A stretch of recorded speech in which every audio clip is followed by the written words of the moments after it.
Greetings to all, my name is Liuja and I'm a 16-year-old student from Ave Maria Convent Secondary School.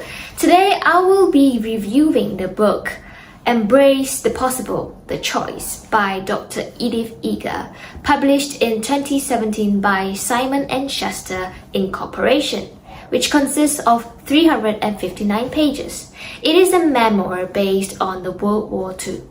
So to start off with, let's think about a simple question. Do you still remember what life was like when you were 16 years old? Personally, turning 16 this year is incredible because I feel that the future ahead is full of endless possibilities. However, things were different for young Edith. When she was 16 in 1944, she was sent into Auschwitz, a concentration camp created by the Nazis.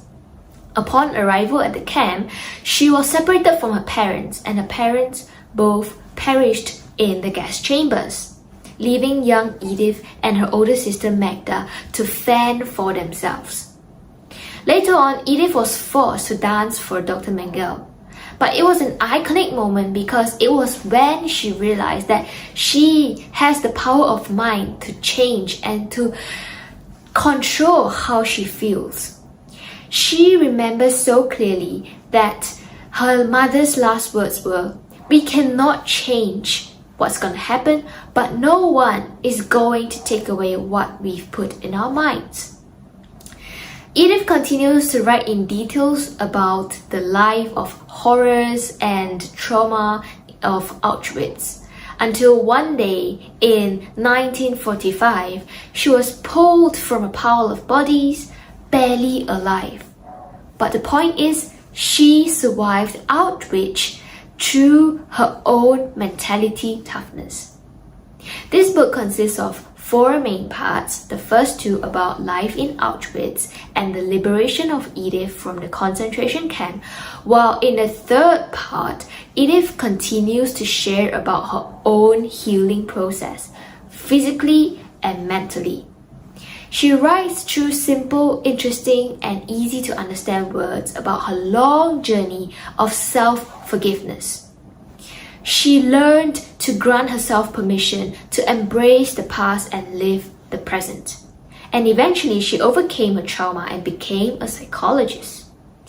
In the last part of the book, she shares about how, as a therapist and a psychologist, she empowered others to be full responsible of their own lives and not be a victim of the past.